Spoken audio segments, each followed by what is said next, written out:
بسم الله الرحمن الرحيم إن الحمد لله نحمده ونستعينه ونستغفره ونستهديه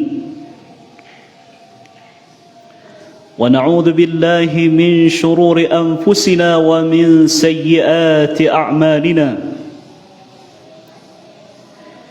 من يهده الله فلا مضل له ومن يضلل فلا هادي له أشهد أن لا إله إلا الله وحده لا شريك له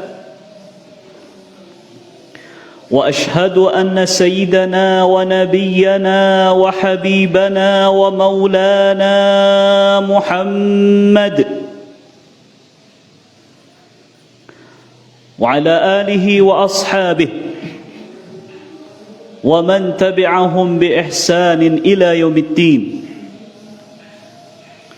اللهم صل وسلم على شفيعنا وحبيبنا محمد وعلى آله وأصحابه أجمعين أما بعد أيها المستمعون الحاضرون أوصيكم ونفسي بتقوى الله وطاعته لعلكم ترحمون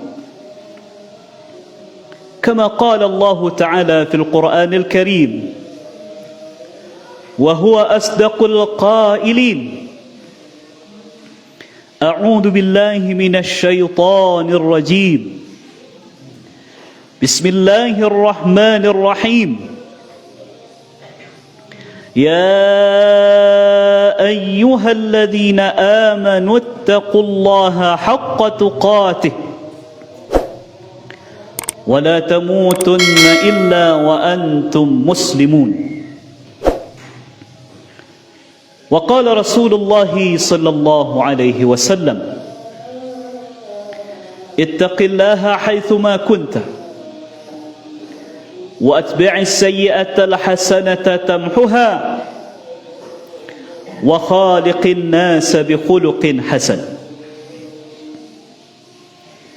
Kaum muslimin, saudara-saudaraku, hamba-hamba Allah, jamaah salat Jumat yang dirahmati dan dimuliakan oleh Allah Subhanahu wa ta'ala. Salah satu prinsip hidup yang perlu kita tanamkan dalam kehidupan kita sebagai orang-orang yang mengaku beriman kepada Allah dan Rasulnya,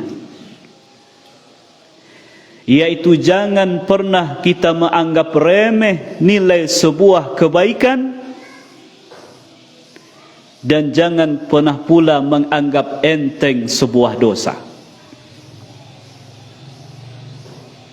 Hal ini berdasarkan berbagai sabda-sabda Nabi sallallahu alaihi wasallam. Di antaranya dari riwayat Abu Dzar Al-Ghifari radhiyallahu an, bahwasanya Rasulullah sallallahu alaihi wasallam berkata kepadanya, la tahqiranna minal ma'rufi syai'a walau an talqa akhaka biwajhin taliq.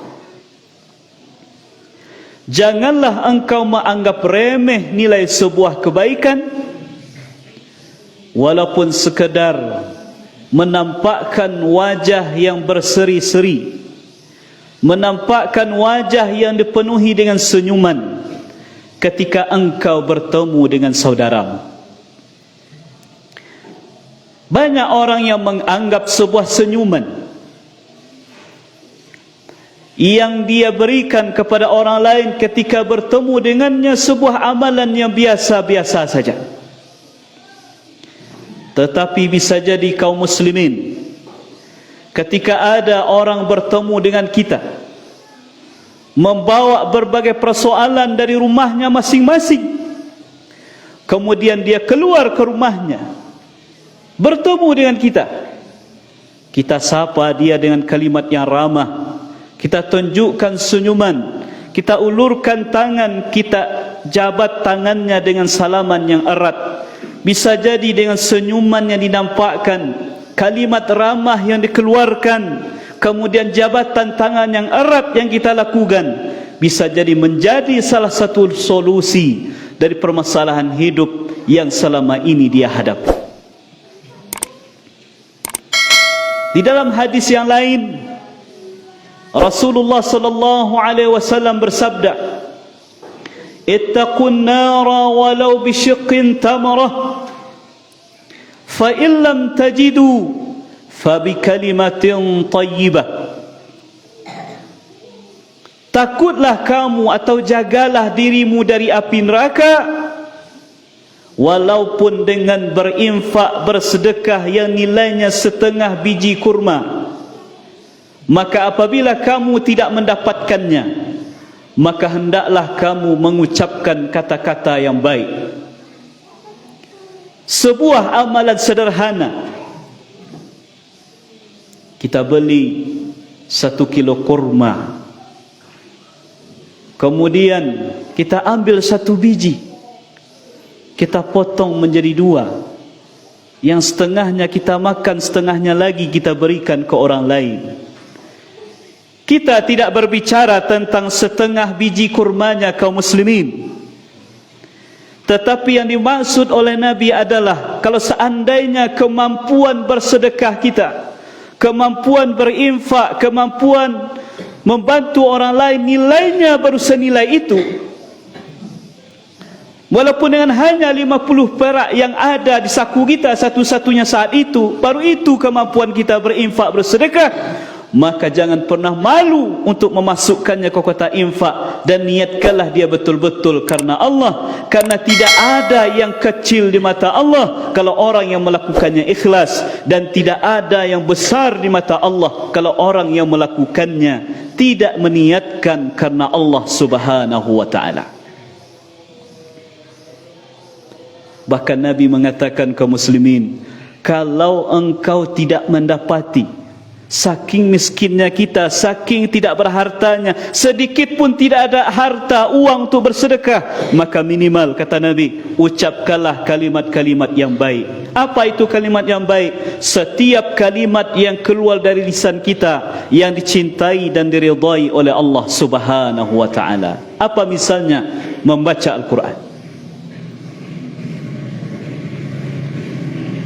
Ada salah seorang sahabat Nabi yang punya kebiasaan, setelah selesai beliau menjadi imam di kaum, setelah selesai baca Al-Fatihah, sebelum membaca surat-surat yang lain, beliau pasti mendahului dengan membaca surat Al-Ikhlas terlebih dahulu. Maka itu menjadi perhatian dari sahabat yang menjadi makmumnya. Maka sahabat itu mengadu kepada Rasulullah tentang apa yang dilakukan oleh imam mereka itu. Maka dipanggillah sahabat yang suka membaca Qul Huwallahu Ahad itu. Kemudian apa kata Nabi, kenapa engkau suka membacanya? Kenapa engkau membacanya? Maka sahabat tadi mengatakan, inni uhibbuha ya Rasulullah, sesungguhnya aku cinta, suka dengan surat Al-Ikhlas ini. Maka Nabi mengatakan dengan sebuah kalimat yang seharusnya menjadi renungan untuk kita semua, hubbuka iyyaha adkhalaqal jannah. Cintamu dengan surat Al-Fatihah itu, dengan surat Al-Ikhlas itu, akan memasukkanmu kelak ke dalam syurga. Surat Al-Ikhlas yang hanya 4 ayat, yang kita baca hanya berapa detik saja. Tahukah kita bahwa nilainya sama dengan sepertiga Al-Quran? Innaha la ta'dilu thuluthal Quran, kata Nabi. Bahwasanya surah Al-Ikhlas itu senilai dengan sepertiga Al-Quran. Maka jangan pernah menganggap remeh bacaan Quran, walaupun hanya surat-surat pendek. Apalagi Nabi pernah mengatakan, man qara'a harfan min kitabillah falahu hasanah wal hasanatu bi'ashri amthaliha, la aqulu alif lam mim harfun walakin alifun harf wa lamun harf wa mimun harf. Siapa yang membaca ayat kitab Allah, ayat Al-Quran, satu huruf saja, maka pahalanya 1 dilipatkan 10. Nabi mengatakan, aku tidak mengatakan alif lam mim itu 1 huruf, tapi alif 1 huruf, lam 1 huruf, mim 1 huruf. Artinya kaum muslimin, kalau ada orang yang membaca alif lam mim, maka pahalanya setidak-tidaknya dia telah mendapatkan 10 kebaikan. Berapa hari lagi kita akan berjumpa dengan bulan Ramadan insya-Allah. Allahumma balighna Ramadan. Bulan Ramadan adalah syahrul Quran. Maka tekadkan dalam hati kita kaum muslimin, mungkin di bulan-bulan yang lain Quran ini jarang tersentuh oleh tangan kita. Mungkin di bulan yang lain kita tidak bisa, atau mungkin belum mampu mengkhatamkan Quran. Maka di bulan Ramadan tahun ini tekadkan dalam diri kita bahwa saya di Ramadan 1444 Hijriah 2023 ini mesti mengkhatamkan Quran walaupun 1 kali. Imam Syafi'i diriwayatkan kaum muslimin selama bulan Ramadan beliau khatam 60 kali. Imam Malik yang punya banyak majlis ilmu, majlis fikih, majlis fatwa, majlis hadis, di bulan Ramadan beliau tutup semua majlisnya. Beliau khusus membaca Quran, mempelajari Quran. Kalimah thayyibah yang terbaik itu adalah Al-Quranul Karim. Kemudian apa lagi maksud kalimat thayyibah? Di antaranya adalah bersalawat kepada Nabi Muhammad sallallahu alaihi wasallam. Ada ulama yang mengatakan ketika sebuah ibadah, sebuah perintah yang disampaikan oleh Allah dan Allah memulai dengan dirinya sendiri, berarti itu adalah ibadah yang sangat agung. Bukankah Allah mengatakan dalam firman-Nya yang setiap Jumat khatib membacanya, innallaha wa malaikatahu yusalluna 'alan nabi ya ayyuhalladzina amanu sallu 'alaihi wa sallimu taslima. Sesungguhnya Allah, para malaikatnya bersalawat kepada Nabi. Wahai orang-orang yang beriman, berikanlah salawat dan salam kepada Nabi. Allah mulai dari dirinya, kemudian malaikatnya, baru dia suruh kita. Ini menunjukkan bahawa salawat adalah ibadah yang sangat agung. Apalagi di hari Jumat, ketika ada kita yang sudah masuk ke dalam masjid ini misalnya, mungkin 15 menit, 10 menit atau 5 menit sebelum azan berkumandang, jangan kita berbicara di luar. Jangan hanya bermenung-menung di masjid ini. Manfaatkanlah, bacalah dalam 5 menit, 10 menit itu berapa ratus salawat yang kita mampu, atau berapa puluh salawat yang kita mampu. Karena kata Nabi dalam riwayat Imam At-Tabrani, Jibril berkata kepada Nabi, wahai Muhammad, siapa di antara umatmu yang membaca salawat 1 kali, maka diberikan kepadanya 10 kebaikan, dihapuskan untuknya 10 dosa, dan diangkat derajatnya di surga nanti 10 derajat. Masya Allah, sebuah amal yang sederhana, tapi tidak sederhana di mata Allah. Jangan anggap remeh nilai kebaikan, walaupun kita menganggapnya sederhana dan kecil di mata orang lain. Kemudian selanjutnya kaedah tadi kaum muslimin, jangan pernah menganggap remeh sebuah dosa walaupun kecil di mata kita. Di dalam sebuah hadis Nabi sallallahu alaihi wasallam bersabda, innal mu'minina yara dhunubahu ka asli jabalin waqa'a alaih, wa innal fajira yara dhunubahu kadhubabin waqa'a ala anfih. Sesungguhnya orang-orang yang betul-betul beriman kepada Allah itu memandang dosa itu seperti ada gunung yang ada di atas kepalanya, yang dia khawatir akan menimpa dan mencelakakan dirinya. Sedangkan fajir, orang pelaku maksiat yang ingkar kepada Allah, orang-orang munafik, memandang dosa itu hanya seperti lalat yang hinggap di hidungnya. Dia usir dan tidak ada pengaruhnya sedikit pun dalam hatinya. Orang beriman tidak memandang kecil atau besarnya sebuah dosa, tapi yang dia pikirkan kepada siapa dia berbuat dosa. Sedangkan fajir, para pelaku maksiat yang tidak sadar juga, sebesar apapun dosa yang dia lakukan, tidak ada sedikit pun berbekas dalam hatinya. Na'udzubillah thumma na'udzubillah. Kaum muslimin, di dalam sebuah hadis riwayat Imam Bukhari Muslim, diceritakan oleh Abdullah bin Abbas radhiyallahu anhuma bahwasanya Rasulullah sallallahu alaihi wasallam berjalan-jalan bersama sahabat beliau melewati sebuah kebun. Di dalam kebun itu ada 2 buah kuburan. Kata Nabi, innahuma la yu'adzabani, sesungguhnya orang yang ada dalam kubur ini sedang diazab. Wa ma yu'adzabani fi kabir bala innahu kabir, dan keduanya diazab dengan dosa yang dia pandang atau orang pandang bukan dosa besar, padahal sesungguhnya dia adalah besar di mata Allah. Amma ahaduhuma, adapun yang pertama, fa innahu la yastatiru minal bauli, wa fi riwayah fa innahu la yantazihu minal baul. Orang yang pertama adalah yaitu orang yang tidak menutup dirinya ketika buang air kecil dan tidak membersihkan kemaluannya dengan sebaik-baiknya ketika dia buang air kecil.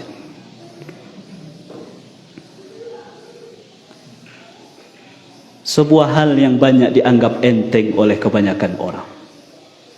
Ketika dia buang air kecil, langsung dia pasang celananya. Ketika dia buang air kecil, dia tidak bersuci dengan sebaik-baiknya. Ketahuilah oleh kaum muslimin bahwa ini bukanlah perkara yang remeh, yang enteng di mata Allah.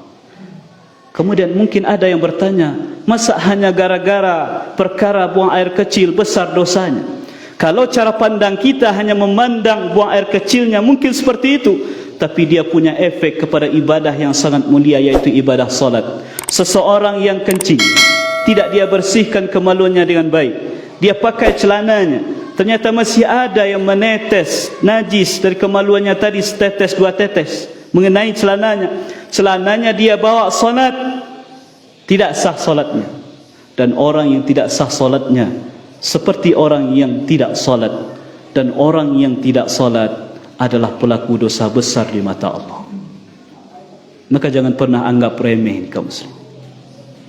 Makanya sebagian ulama menganjurkan ketika kita bangun dari tidur kita, sebelum melaksanakan solat, terutama solat subuh, alangkah baiknya celana dalam yang kita pakai malam tadi kita ganti dengan yang baru, supaya hilang kekhawatiran jangan-jangan nanti malam ada yang menajisi celana dalam kita ketika kita tidur dalam keadaan tidak sadar.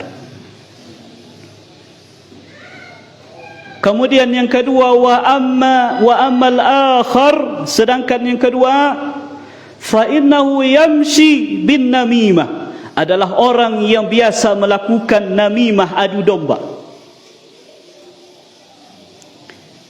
Di dalam sebuah kitab yang ditulis oleh Syekh Mahmud Al-Misri yang berjudul Sa'atan, bila menceritakan tentang kisah bagaimana luar biasanya efek buruk dari namimah ini kaum muslimin. Beliau nukil sebuah kisah. Ada seorang laki-laki yang berniat membeli budak. Maka pergilah dia ke pasar budak. Singkat cerita, dia tertarik dengan seorang budak yang perawakan tubuhnya kuat, kelihatan sehat. Kemudian orang yang menjualnya mengatakan kerjanya baik segala macam. Tapi ada satu aib kekurangannya, bahwasanya si budak ini pernah dulu melakukan namimah. Nah, orang yang berniat membeli budak ini tidak terlalu menganggap aibnya. Akhirnya dia bawa pulang. Berhari-hari, berminggu, berbulan, si budak tadi bekerja dengan baik. Tidak ada aib, tidak ada keburukan yang kelihatan saat itu. Ketika sudah percaya, sudah terbangun kepercayaan dari majikannya, suatu hari datanglah si budak tadi kepada istri majikannya sambil mengatakan, "Bu, sesungguhnya suami ibu tidak lagi mencintai ibu dan dia ingin menikah dengan perempuan yang lain. Maukah ibu saya tunjukkan satu cara bagaimana supaya suami ibu kembali mencintai ibu. Bagaimana caranya? Ketika suami ibu tidur, ambillah sebilah pisau, diam-diam ambillah jenggotnya berapa helai, kemudian setelah itu simpanlah ke dalam peti. Dengan cara itu, maka ibu akan kembali dicintai oleh suami ibu. Maka si perempuan tadi karena sudah percaya dengan budaknya, dia berniat untuk melakukannya nanti malam. Kemudian di hari yang sama dia datang kepada majikannya yang laki-laki sambil mengatakan, "Tuan, tahukah Tuan bahwa istri Tuan sudah berselingkuh dengan pria yang lain? Mereka ingin menikah dan nanti malam istri Tuan berniat untuk membunuh Tuan ketika Tuan sedang tidur." Coba lihat informasi yang berbeda kepada pihak yang berbeda. Sudah nampak kelihatan namimah. Si majikan yang laki-laki ini, dia ingin buktikan apakah benar apa yang dikatakan budaknya. Malamnya dia masuk ke kamarnya, dia pura-pura tidur, dia matikan lampu kamarnya. Kemudian dia lihat istrinya diam-diam membawa sebilah pisau. Maka dia berpikir, oh ternyata betul lah kata budak saya, istri saya sudah selingkuh dengan laki-laki lain dan malam ini dia bawa sebilah pisau untuk membunuh saya. Ketika istrinya mendekat, dia berdiri, dia rampas pisau dari tangan istrinya dan dia bunuh istrinya sendiri.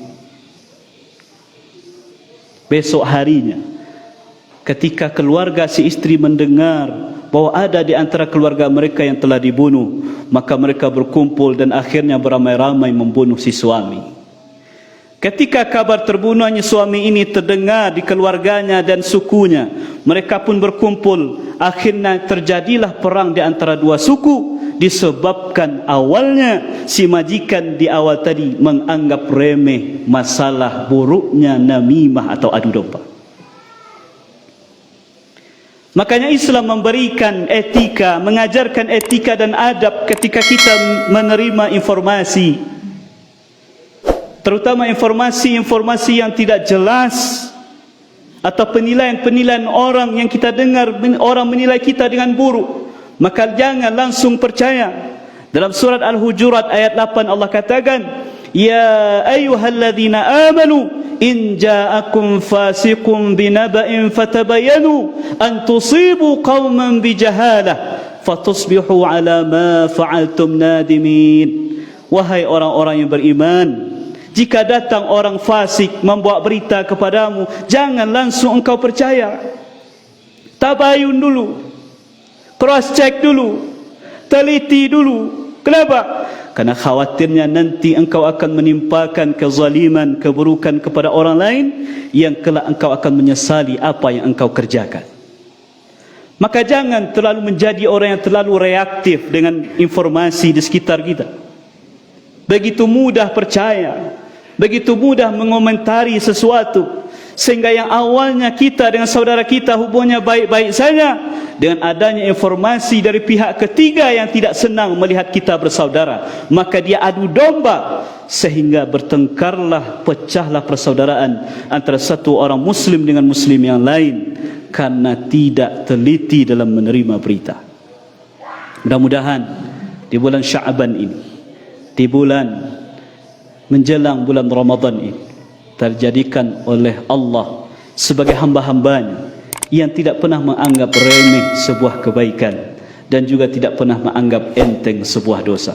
Fa'tabiru ya ulil absar la'allakum turham.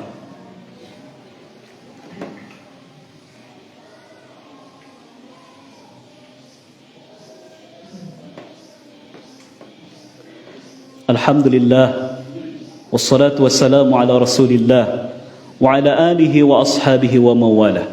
Ashhadu an la ilaha illallah wahdahu la sharika lah wa ashhadu anna Muhammadan abduhu wa rasuluh la nabiyya wa la rasula ba'da. Amma ba'd. Ya ayyuhalladzina amanu taqullaha haqqa tuqatih wa la tamutunna illa wa antum muslimun. Innallaha wa malaikatahu yusalluna 'alan nabi. يا أيها الذين آمنوا صلوا عليه وسلموا تسليما. اللهم صل وسلم على نبينا محمد وعلى آله وأصحابه أجمعين. اللهم اغفر للمسلمين والمسلمات والمؤمنين والمؤمنات الأحياء منهم والأموات إنك سميع قريب مجيب دعوات فيا قاضي الحاجات ربنا ظلمنا أنفسنا وإن لم تغفر لنا وترحمنا لنكونن من الخاسرين ربنا هب لنا من أزواجنا وذرياتنا قرة أعين واجعلنا للمتقين إماما اللهم إنا نسألك رضاك والجنة ونعوذ بك من سخطك والنار اللهم أعنا على ذكرك وشكرك وحسن عبادتك ربنا هب لنا من أزواجنا وذرياتنا قرة أعين واجعلنا للمتقين إماما ربنا آتنا في الدنيا حسنة وفي الآخرة حسنة وقنا عذاب النار وصلى الله على نبينا محمد وعلى آله وأصحابه أجمعين والحمد لله رب العالمين وأقيموا الصلاة. شكرا يا ربي شكرا هديت قلبي شكرا